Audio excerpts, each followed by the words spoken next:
Let me ask you a simple question. How many of you sitting here today find it easier to say I is to others than to say I is to yourself? Raise your hand, be honest. The pause, smile you see.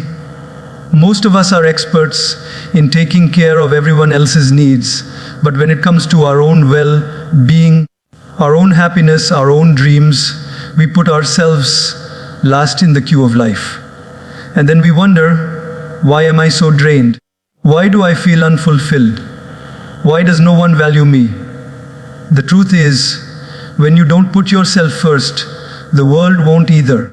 Today, let's talk about why putting yourself first is not selfish, but necessary to live a meaningful, balanced, and fulfilling life. In today's world, the moment someone hears the phrase, put yourself first, the first thought that comes is, oh, that's selfishness. But my friends, there is a big difference between selfishness and self-care. Let me explain. Imagine a lamp that has run out of oil. Can it give light to anyone else? No matter how much it wants to, it simply cannot. The lamp must first be refilled. Only then can it brighten up the darkness for others. In the same way, if you are mentally drained, emotionally exhausted, physically tired, and spiritually empty, what do you have left to give to others? Nothing but frustration, irritation, and burnout. Many of us have been raised to believe that being a good person means always putting others before ourselves. And yes, service is a virtue, sacrifice has its value, but there is a limit. If you keep giving from an empty heart, one day you will collapse. And then neither will you be able to help yourself nor anyone else. Think about it, even on an airplane, before takeoff, the air hostess says something very profound. In case of emergency, put your oxygen mask on first and then help the person next to you. Now, is that selfish? Not at all. It's common sense. Because only when you are breathing, only when you are safe, only when you are stable, you can actually serve others. Putting yourself first doesn't mean you stop caring about people.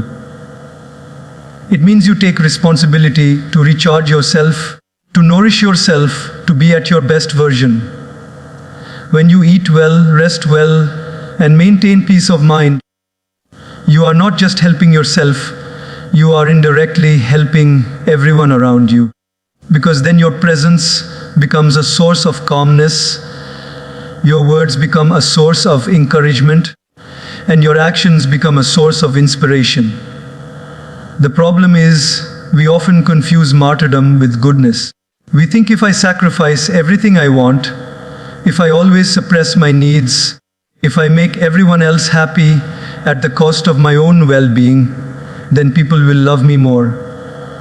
But what actually happens? The more you neglect yourself, the more drained and resentful you become.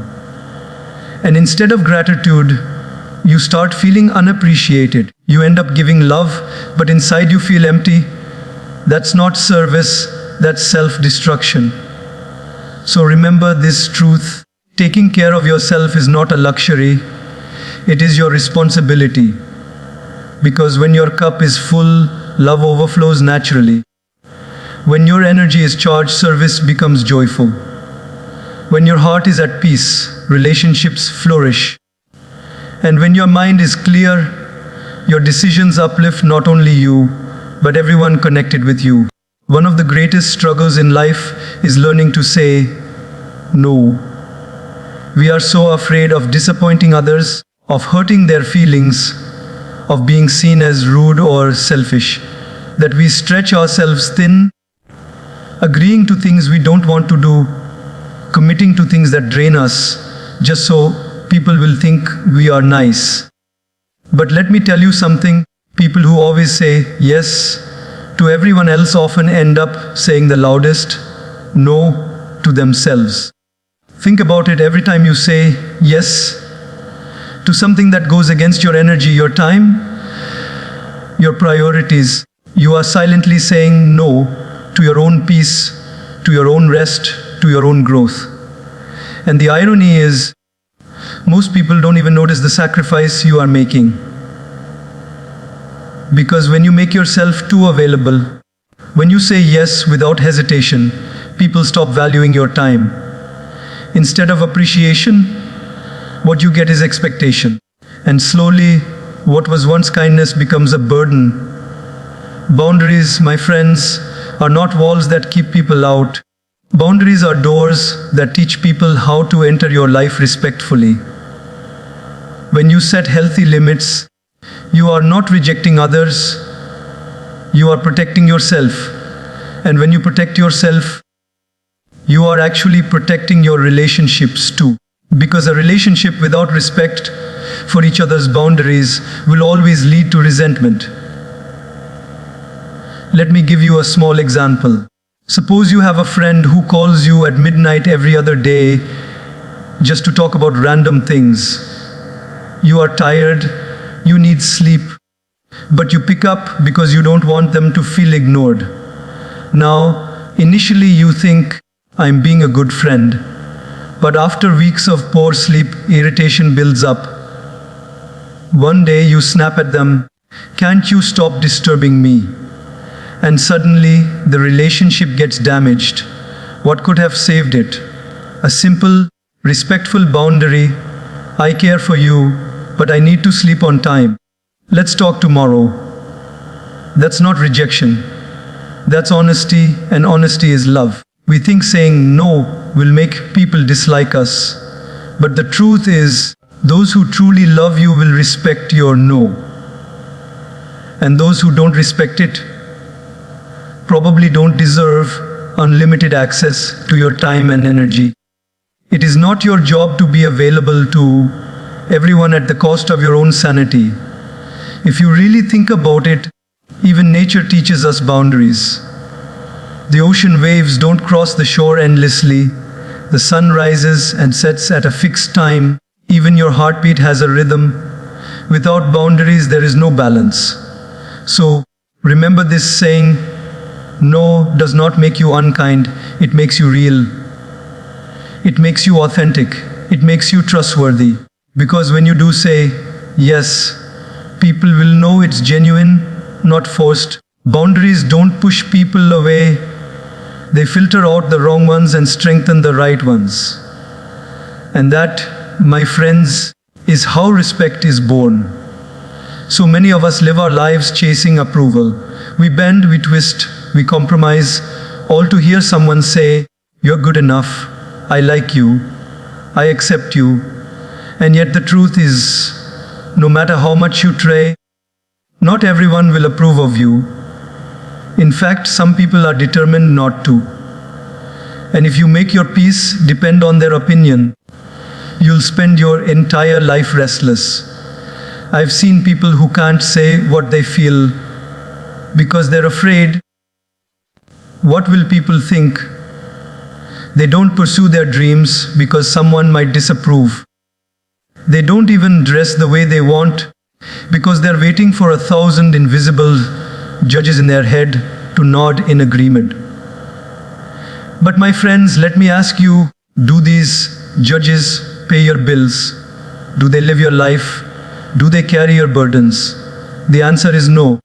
So why do we give their opinions the power to steal our peace? Peace of mind is priceless. Approval is endless. No matter how much you chase it, you will never catch all of it. Today they say you're good, tomorrow they say you're not enough. Today they clap, tomorrow they criticize. And if your happiness swings with their words, you'll never stand steady. Let me share a story. Once, a man and his son were traveling with their donkey. As they walked, the man rode the donkey while the boy walked beside him. People saw and said, "What a cruel father, making his son walk in the heat while he rides comfortably." Hearing this, the father felt guilty. So he got down and made the son ride instead. Soon others saw and said, "What a disrespectful son, riding while his old father walks."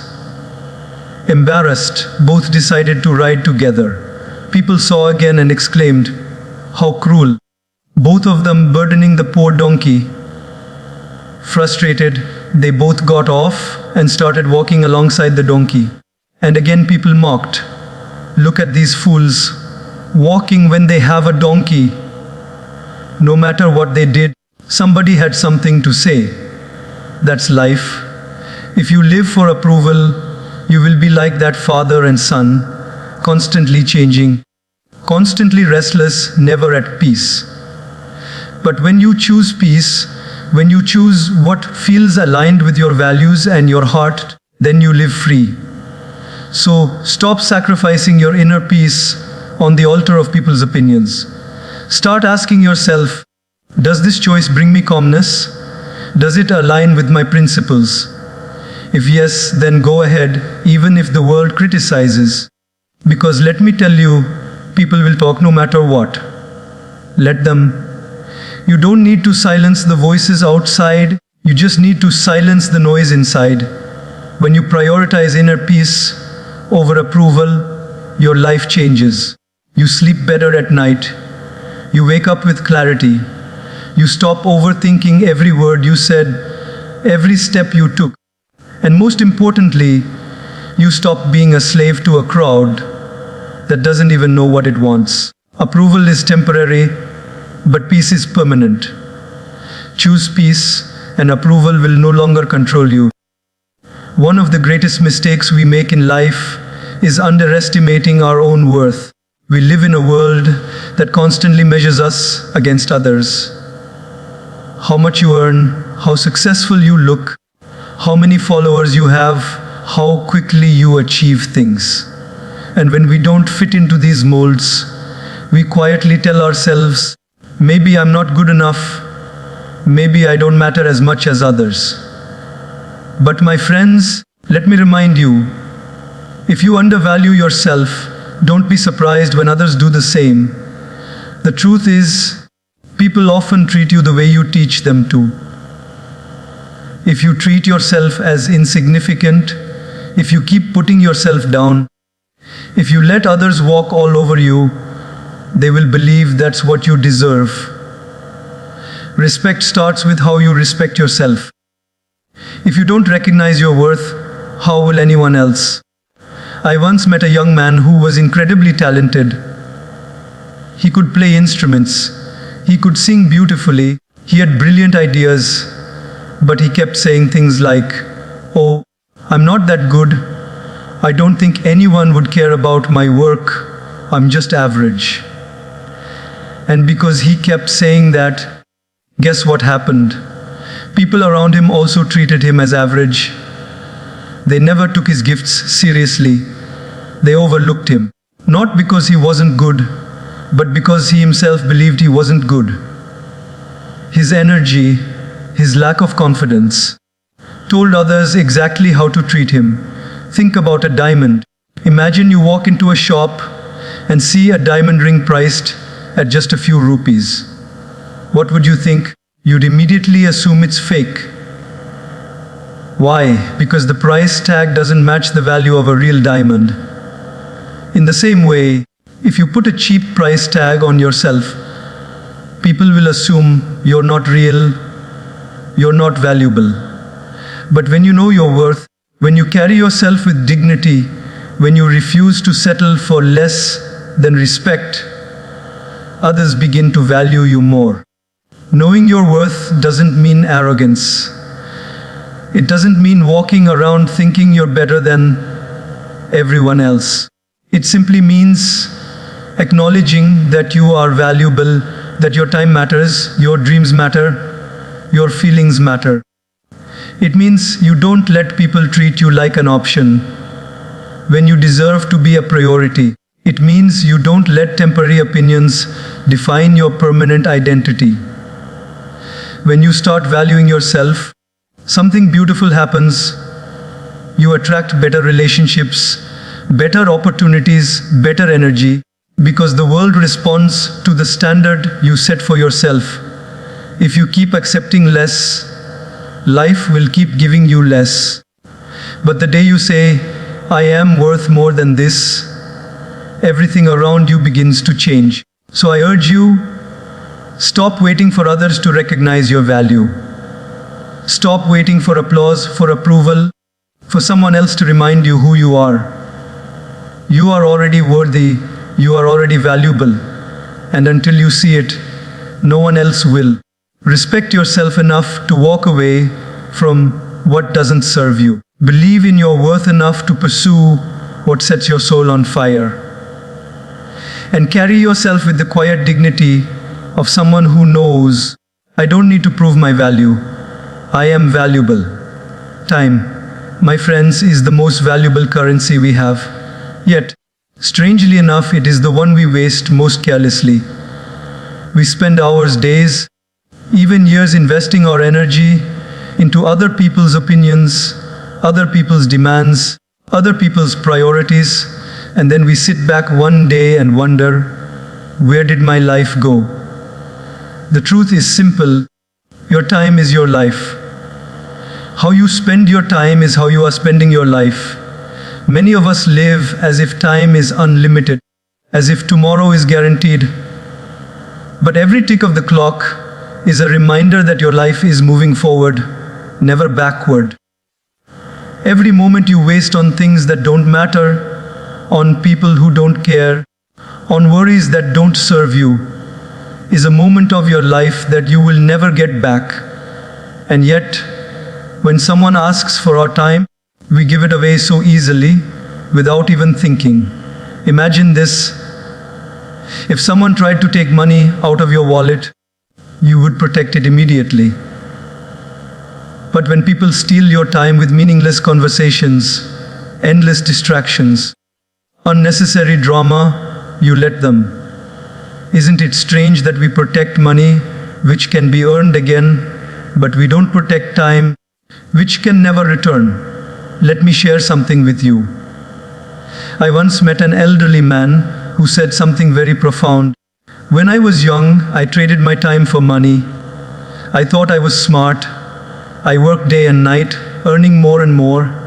But now, when I'm old, I'm trying to trade my money back for time.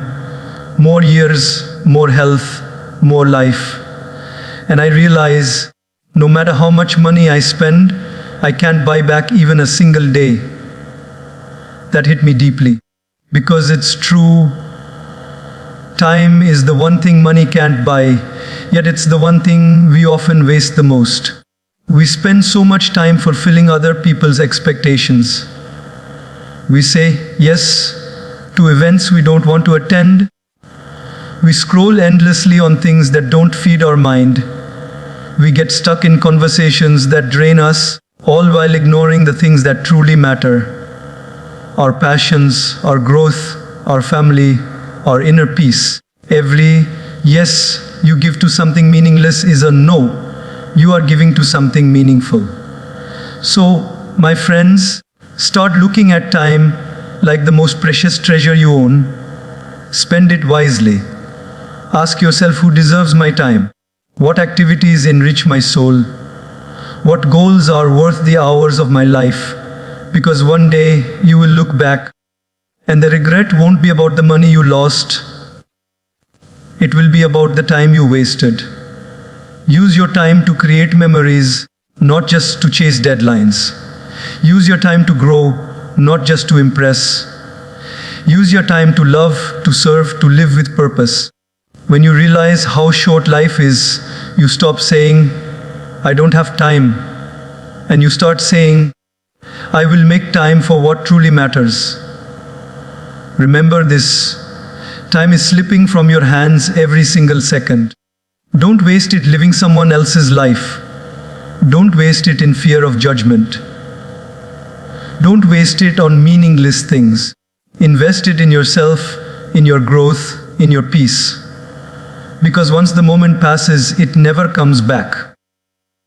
And the way you spend your time is the way you are writing the story of your life. One of the biggest illusions many of us carry is the belief that we can save everyone.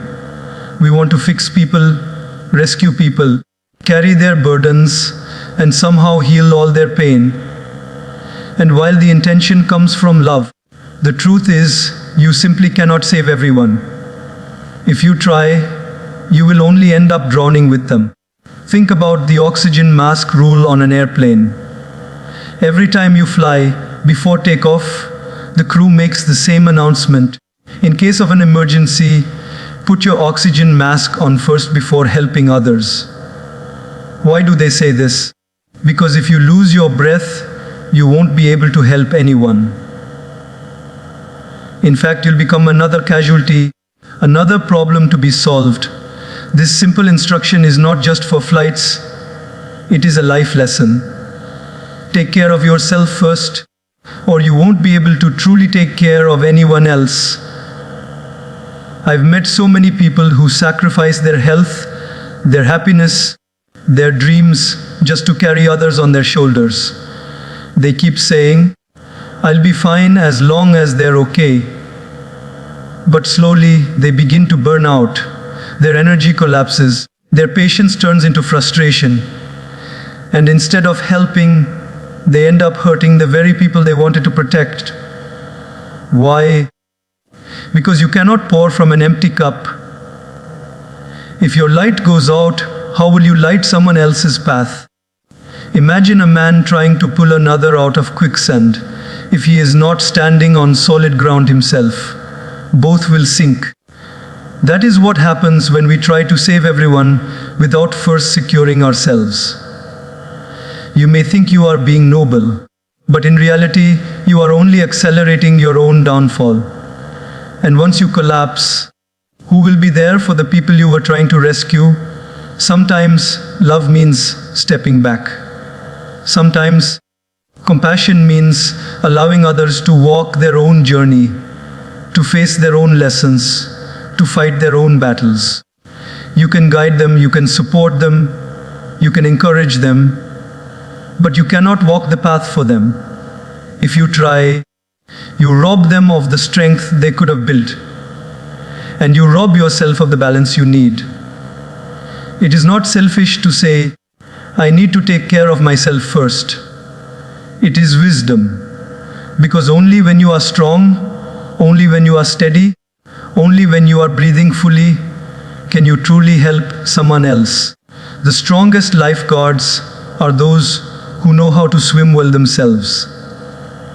The wisest teachers are those who never stop learning. The most compassionate hearts are those that first know how to be kind to themselves. So please remember, you are not the savior of the world.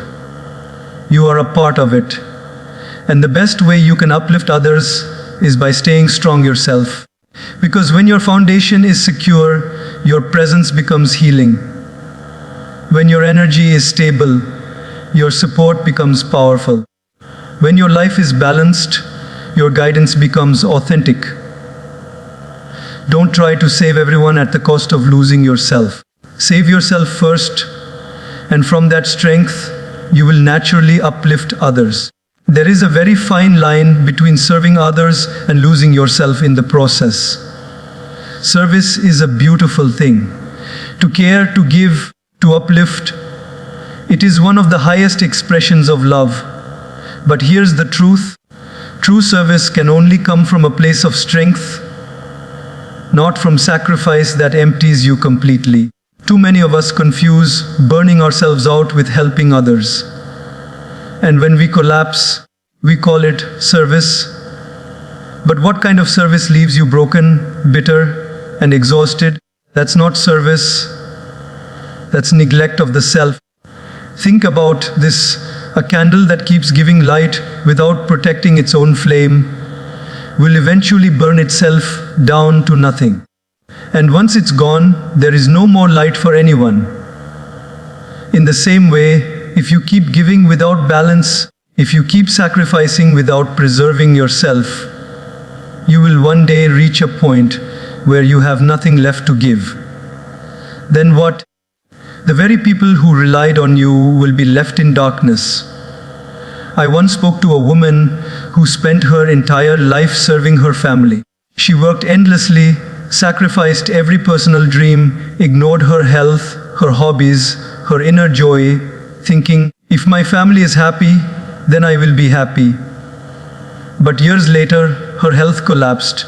She was tired, emotionally drained, and filled with silent resentment. She said, I gave them everything, and now I feel like I have nothing left. This is the tragedy of unbalanced service. You give and give, but because you never cared for yourself, you reach a stage where you can no longer give at all. Now let me be clear, service is sacred. To help someone, to support, to sacrifice at times, that is noble. But balance is essential. If you ignore balance, you turn service into slavery. If you remember balance, you turn service into love. When you take time to nourish your own mind, when you rest your body, when you care for your own soul, you are not being selfish. You are refilling yourself so that your service flows with joy instead of frustration. Even nature teaches us this. A tree doesn't bear fruit all year long. It has seasons of giving and seasons of rest. But during its rest, it is not useless. It is gathering strength. It is preparing. It is nurturing itself so that when the season comes again, it can give abundantly. You too must live this way. Don't try to give endlessly without pausing, without replenishing. Allow yourself to rest